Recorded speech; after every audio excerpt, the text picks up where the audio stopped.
Ce village caché s'appelle Aogashima. Il est situé au cœur d'un cratère volcanique. Il se trouve au sud du Japon, à l'extrême nord de la Micronésie. L'histoire raconte qu'un volcan est entré en éruption dans la mer des Philippines dans les années 1780, ce qui a causé de nombreux dégâts à une communauté locale. La moitié de la population a réussi à échapper à cette énorme éruption et est revenue des années plus tard pour reconstruire le village.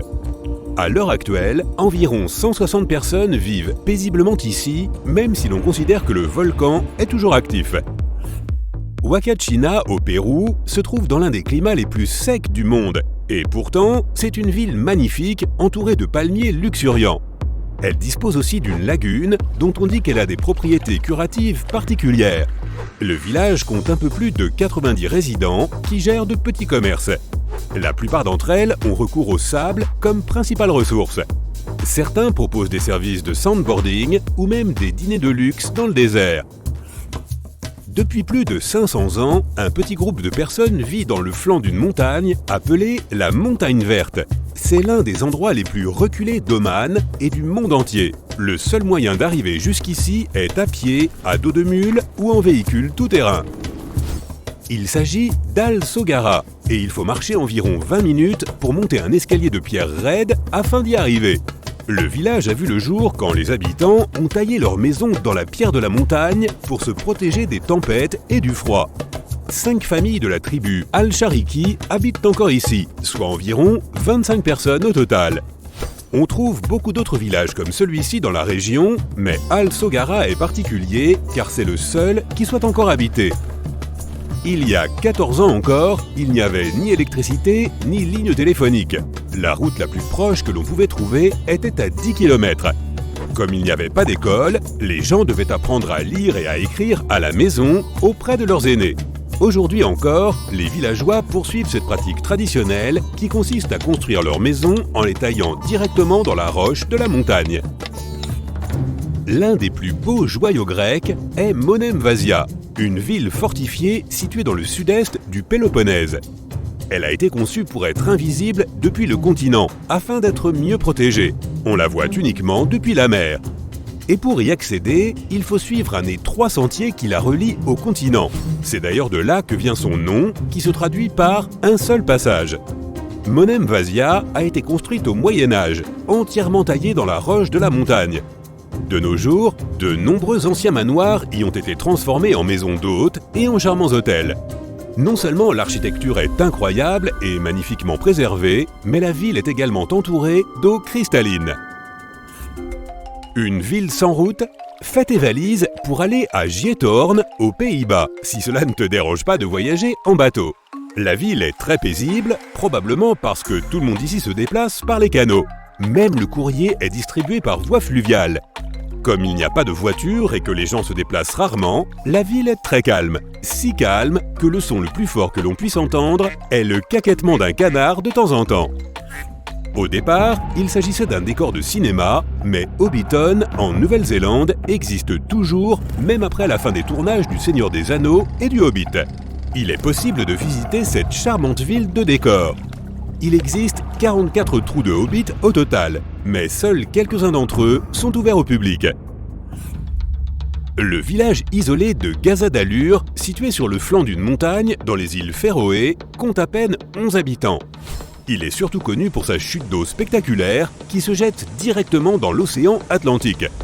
Il n'y a pas si longtemps, on pouvait y accéder uniquement à pied, en traversant les montagnes. Cependant, un tunnel a été construit récemment, ce qui a rendu l'endroit facilement accessible en voiture. La comédie musicale Popeye des années 1980 a fait construire un décor sur mesure à Malte. Celui-ci n'a pas été démonté après la fin du tournage, et le village de Popeye abrite désormais des groupes de bâtiments en bois joliment colorés et une troupe d'acteurs. Il y a beaucoup de choses amusantes à faire sur place, comme assister à des spectacles de théâtre, faire des promenades en bateau, visiter des musées ou simplement explorer ce village original. Le village le plus ancien et le plus photographié d'Autriche s'appelle Hallstatt. C'est un joyau européen caché, avec des bâtiments anciens merveilleusement préservés et un lac salé souterrain. Il abrite aussi un musée avec des objets vieux de 7000 ans et la plus ancienne mine de sel du monde.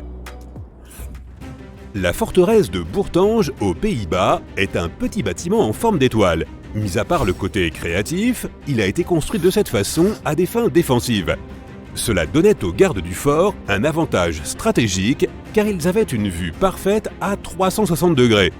De nos jours, la construction est parfaitement conservée, y compris ses vieux bâtiments, ses rues pavées, ses moulins à vent en bois et ses ponts sophistiqués. Au Maroc, il existe un village traditionnel en terre entièrement fait de briques d'argile. Tu peux le trouver dans une vallée proche des montagnes de l'Atlas, à 51 km de la capitale du Maroc. Les marchands qui suivaient la route commerciale transsaharienne passaient par cette ville pour transporter des épices et de l'or. Comme cette route commerciale est devenue de moins en moins populaire, beaucoup de ces forteresses ont été abandonnées et sont aujourd'hui des vestiges bien préservés. C'est l'un des meilleurs endroits au monde pour skier car il est encore caché du public.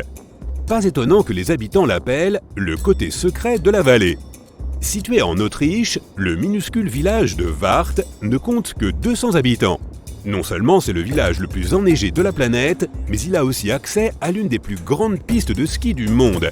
Sa popularité a un peu augmenté en 2013 lorsqu'on a terminé la construction d'une autoroute à proximité.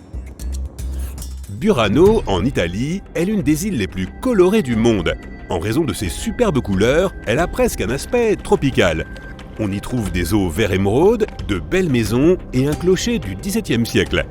La fabrication traditionnelle de dentelles a amené Léonard de Vinci sur l'île dans les années 1400. Il y a acheté un morceau d'étoffe qu'il a ensuite utilisé pour concevoir le célèbre dôme de Milan.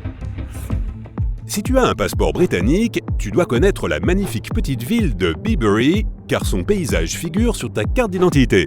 C'est certainement l'une des villes les plus charmantes d'Europe, car elle est composée de bâtiments en pierre situés sur la rivière Colne. L'image qui figure sur les passeports britanniques est celle d'Arlington Row, une rangée de cottages destinés aux tisserands dont l'origine remonte au XIVe siècle. La ville de Coober Pedy, en Australie, est partiellement souterraine. Tout a commencé en 1915 lorsque des gisements d'opale ont été découverts dans la région. À ce jour, la ville est toujours la plus grande mine d'opale du monde. Les gens qui vivent ici ont compris qu'il serait plus confortable pour eux de rester sous terre, car les températures extérieures peuvent atteindre 51 degrés Celsius. Le village compte aujourd'hui des magasins et des galeries souterraines. Coober Pedy abrite également le premier hôtel souterrain 4 étoiles au monde. Pour visiter l'endroit le plus reculé de la planète, tu devras te préparer à un sacré voyage. Si tu viens des États-Unis, par exemple, le chemin le plus facile est un vol de 15 heures jusqu'au Cap, en Afrique du Sud, suivi d'un voyage de 6 jours en bateau. Ce n'est qu'après cela que tu arriveras à Tristan da Cunha. Tu peux aussi faire une croisière d'1 mois dans l'océan Atlantique Sud, selon ce qui te convient le mieux. Il faut s'y prendre à l'avance, car il n'y a que 9 voyages en bateau vers l'île par an. L'île elle-même ne fait que 11 km de long. Située en plein milieu de l'océan Atlantique Sud, elle occupe une superficie de 97 km². Les 300 résidents sont tous des agriculteurs. Ils ont l'Internet, mais il est très lent. Quant au réseau téléphonique et au journal local, il n'existe pas. Les habitants de l'île parlent un dialecte anglais qui n'est utilisé que par le plus petit nombre de personnes au monde.